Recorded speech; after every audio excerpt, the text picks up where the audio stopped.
supaya kita ingat kepada Allah tanpa melewati tadi. Kalau tadi itu kan lelah juga, zikir la ilaha illallah, la ilaha illallah, nanti kita diam, kemudian Allah, Allah, Allah, Allah, nanti diam, lalu kita zikir sir. Saya akan jelaskan nanti apa makna Allah ya, insyaallah. Atau mau kepingin nama Allah yang ke-100? Adakah yang tahu sini nama Allah yang ke-100 apa? Udah lah, tahu lah.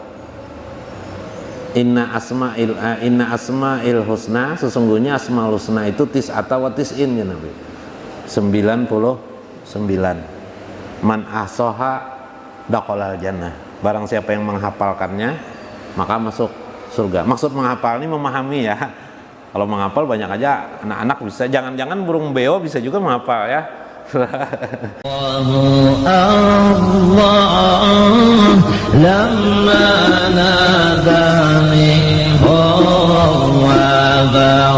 Lima aja. Li'anna fiha,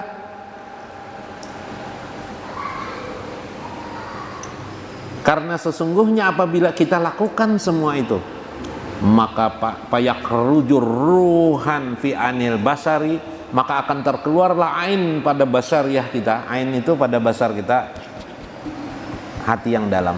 Di dalam hati ain basirah yang di dalam itu akan muncul ya, terpengaruh untuk keluar dia, menyampaikan sesuatu ilham atau pengetahuan-pengetahuan yang tidak kita dapatkan di dalam kehidupan sehari-hari, atau yang disebut dengan wa'allamnahu ladunian, yaitu kami ajarkan kepada mereka laduni. Nah, itu yang dimaksudkan oleh Syekh Abdul Qadir Jailani. Laduni itulah yang nanti mengajarkan kita hal-hal yang bersifat tidak pada umumnya manusia kebanyakan. Di antara laduni itu ialah kita dapat mendengarkan zikir hewan, zikir di sekeliling kita, merasakan kita ada kampung lain selain kampung kita, ada negeri lain selain negeri kita.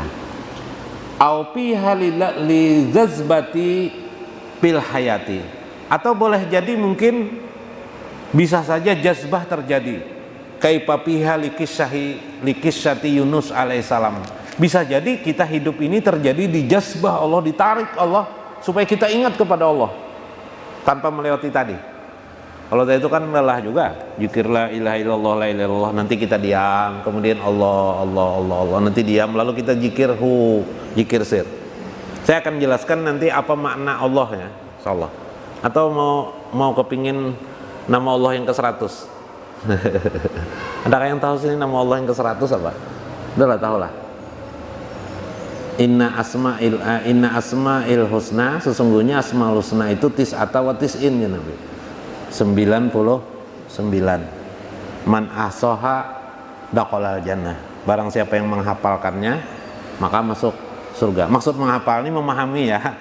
Kalau menghafal banyak aja anak-anak bisa, jangan-jangan burung beo bisa juga menghafal ya. Nah, lalu ada orang di dalam ilmu ketuhanan biasanya bertanya, adakah nama Allah yang ke-100? Nah, itu kan. Coba Kenan, nanti kita bahas. Saya sampai apa tadi? Kenan lupa kalau membahas yang itu lagi lah. Bentar.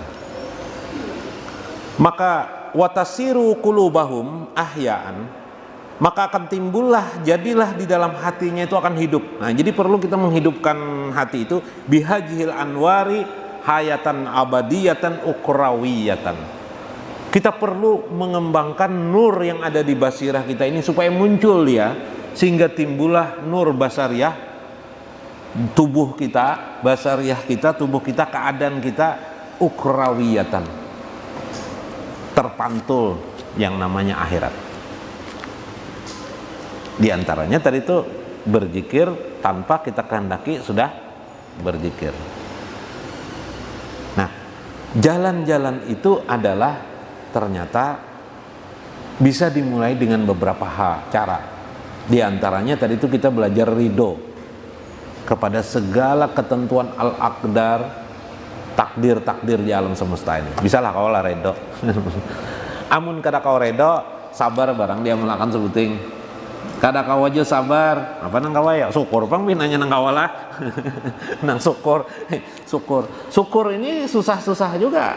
Terlihat mudah tapi banyak ternyata orang kaya lupa dia bersyukur. Ya kan? Banyak orang kaya lupa bersyukur. Ternyata kalau kita sedang miskin paling enak menurut kita syukur amalan itu.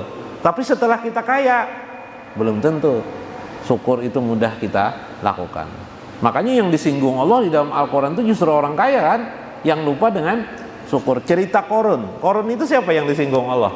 Orang kaya itu disinggung Allah, diingatkan Allah.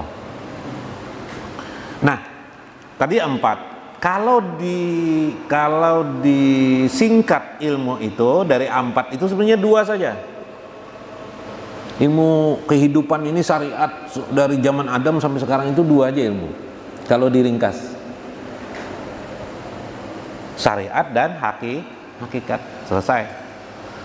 Lalu gambarannya Pak, Nabi Musa dan Nabi Khidir, ya kan? 2 orang ini terkumpul di dalam diri Nabi Muhammad Sallallahu Alaihi Wasallam. Nah itu anunya, kalau memudahnya, coba Khidir dan Musa itu kan konflik tuh. Yalah. Nabi Musa kata Nabi Khidir, kamu tidak akan bisa mengikutiku. Wah, kenapa tidak bisa kata Nabi Musa? Saya kan bisa, diiring kan. Kemudian Nabi Khidir membunuh bayi. Bayangkan bayi dibunuh, udah bisa masuk akal siapa? Ya Pak, Nabi Musa. Itulah nanti jaringan syariat dan hakikat itu begitu. Seolah-olah bertolak. Yang bisa menyatukan itu siapa? Bukan Nabi Musa, bukan Nabi Khidir. Siapa? Nabi Muhammad SAW. Nah, ilmu ma'rifah yang Syekh Abdul Qadir Jailani yang kita pelajari ini adalah ilmu yang ada pada diri Nabi SAW, menyatukan syariat dan hakikat.